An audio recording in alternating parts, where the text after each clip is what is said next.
सम्मानित त्यागी जी, रजनीश भाई और इन जैसे जो लोग कार्य कर रहे हैं, मैं आप सब लोगों को बताता हूं कि इन लोगों ने बहुत कार्य किया हुआ है। इतनी मेहनत करके आप लोगों को एक साथ लाए हैं।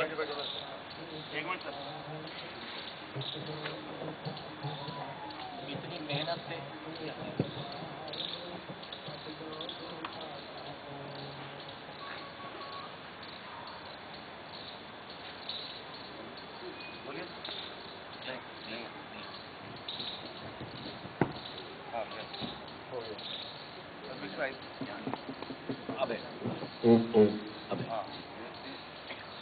तो इन लोगों का अथक प्रयास है। ये लोग आपके पास आए और उन्होंने व्यवस्था की, आप लोगों को बुलाया।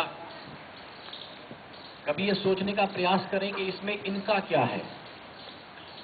मात्र इतना इनके हृदय में भावना है कि जो हमें आता है वो हम लोगों को बांट सकें, जो ज्ञान हमें पता है लोगों को दे सकें। हम अगर स्वस्थ हो गए हैं तो औरों को स्वस्थ होने की प्रेरणा करें। बस इतना ही इनके हृदय में विचार है, इसके ऊपर कुछ नहीं। अब आप लोग जो यहां आए हैं सुबह, सब के सब लोग एक चीज में तो निश्चित है कि अपने स्वास्थ्य के प्रति सजग हैं। अब स्वास्थ्य के प्रति सजग होने का अर्थ क्या है? आपको ये लगता है कि मुझे अपने शरीर को ठीक रखना है। अगला प्रश्न, ठीक क्यों रखें? क्योंकि अगर हम बीमार हो जाते हैं तो दवाई ले लेंगे, डॉक्टर के पास चले जाएंगे, इलाज करवा लेंगे। आपके पास तो कई विकल्प हैं। फिर भी आप ये समझते हैं कि बीमार होने से बेहतर है अपना बीमार न हो या बीमार होकर दवाई ले, उसमें बेहतर यह है कि बीमार न हो।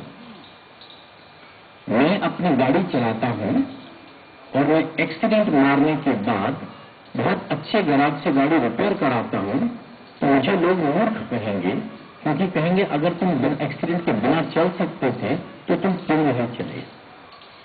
तो पहली चीज है कि हम बीमार नहीं होना चाहते, पर फिर हम बीमार होते क्यों हैं? अगर हर व्यक्ति ये चाहता है मैं बीमार न हूं, फिर भी बीमार होता है।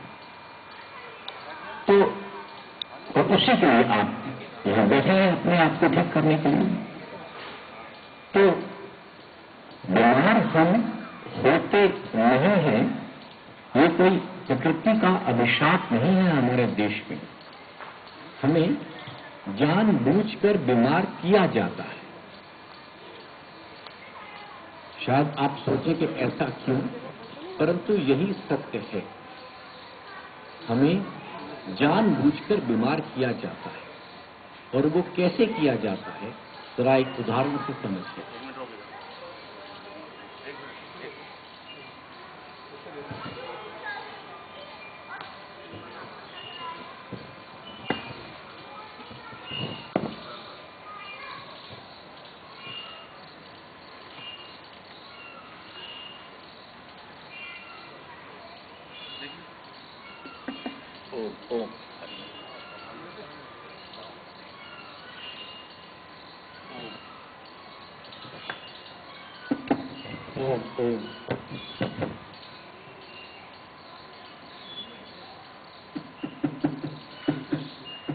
ओम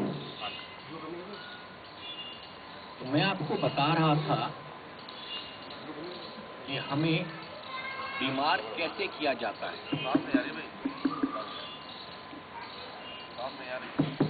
आप थोड़े से आगे आ जाएं। ठीक है। पीछे वाले थोड़ा आगे, जिनको आवाज नहीं आ रही हो तो चलिए वैसे बात करें। तो प्रश्न ये उठता है कि हम बीमार हमें कैसे किया जाता है। थोड़ा आगे आ जाइए पीछे वाले। अभी भाई रजनीश ने आपको बताया कि हम जिस भोजन को खाते हैं उसकी वजह से हम बीमार हैं। दरअसल भोजन हमारे लिए औषध का रूप है। यहाँ जो बहनें बैठी हैं, माताएं बैठी हैं, इनके किचन में जितने मसाले हैं, दरअसल मैं उनको महाऔषध कहता हूँ। हमारे हर खाने में वो मसाले जो हैं स्वास्थ्य का काम अधिक करती हैं, स्वाद का काम कम करते हैं। परंतु इसके बावजूद हम बीमार क्यों पड़ते हैं? क्योंकि वो खाना जो हम खा रहे हैं वो विषपूर्ण है। अब विषपूर्ण हम क्यों खा रहे हैं? क्योंकि वो भोजन हमारे तक विषपूर्ण होकर पहुंच रहा है। अरे ऐसी क्या आवश्यकता है कि भोजन विषपूर्ण पहुंच रहा है? तो भाई ने आपको बताया कि जो यूरिया, डीएपी इत्यादि खादें डल करके हमारा भोजन विषाक्त हो चुका है, जो हमारी बीमारी की बहुत बड़ी कारण है। इसकी वजह से हम बीमार हो रहे हैं। हम अपने आप को कैसे ठीक रखें, कारण क्या बीमारी के और इसका निवारण क्या, मैं 3 स्थितियों में आपसे अपनी चर्चा को करूंगा। तो हमें विषाक्त भोजन दिया क्यों?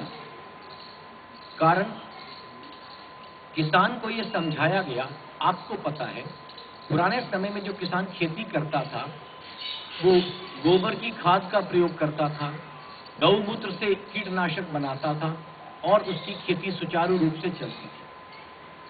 कुछ लोग उस तक पहुंचे और उसको बताया, यार तुम्हारी खेती बढ़ाने के लिए मैं तुम्हें एक पाउडर देता हूं।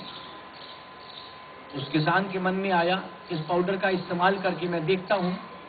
उसने खेत में डाला, फसल बढ़ गई। फसल बढ़ गई, स्वाद कम हो गया, पौष्टिक गुण कम हो गए। लेकिन किसान को पहले वर्ष ये पता नहीं लगा, उसको उसी समय फसल बड़ी हुई नजर आई। धीरे धीरे वर्षों तक वो ये काम करता गया और ये यूरिया, डीएपी इत्यादि रासायनिक खादें डालता गया। हमारा भोजन विषाक्त होता गया, हमें वो भोजन मिला, हम बीमार होते गए। अब प्रश्न ये है कि यूरिया, डीएपी देने वाले को क्या तकलीफ थी? दरअसल वो यूरिया, डीएपी देने वाली कंपनियां थी, जो फर्टिलाइजर लिमिटेड के नाम से कंपनियां होती हैं, वो कंपनियां थी, आईसीआई लिमिटेड वगैरह ऐसी कई कंपनियां हैं। उनको अपना मुनाफा करने के लिए उन्होंने किसानों को खेती का ये सामान दिया और किसान ने उससे खेती की, भोजन विषाक्त हुआ, हमने खाया। अब उस कंपनी को यदि हम विचार करें, उनको क्या परेशानी थी कि हमारे देश में, हमारे गांव-गांव पहुंच गए, हमारे खेतों पे, तो उनको अपना मुनाफा करना था। तो जिस देश से वो आए थे वो वही कर लेते, अपना देश छोड़ के किसानों को एक्सप्लॉइट करने के लिए।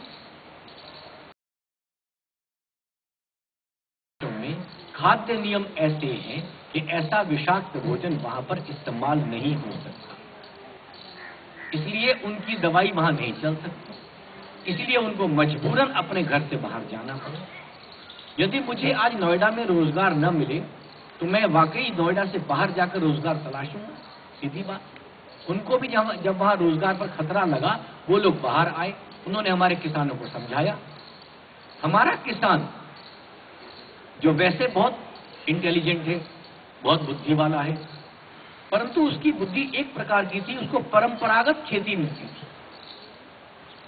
परंपरा में, खानदान में खेती होती थी, मेरे बाप दादा करते हैं, उन्होंने मुझे ऐसा सिखाया, ऐसे हल चलाना है, 2 पौधों के बीच में इतनी दूरी करनी है और मैं खेती कर रहा हूं।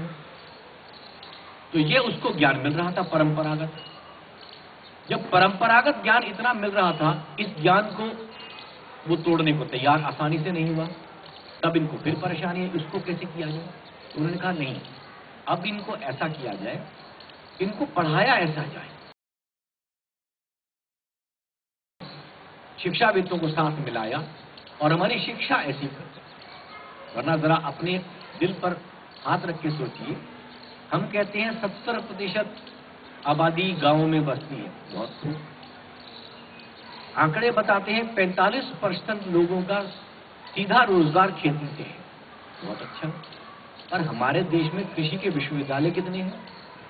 गिनती के 7। कारण क्योंकि कृषि विद्यालय में हम नहीं चाहते खेती करने वाला किसान आए, तो किसान अपने घर में खेती करता रहे। हमने कहने के लिए कृषि विद्यालय खोल दिया, लेकिन कोई किसान का बेटा वहां नहीं आ सकता। क्यों नहीं आ सकता? क्योंकि हमने कृषि विद्यालय के लिए ये अंदाज लगा दिया कि वो बच्चा अंग्रेजी पढ़ा होना चाहिए। अब किसान अंग्रेज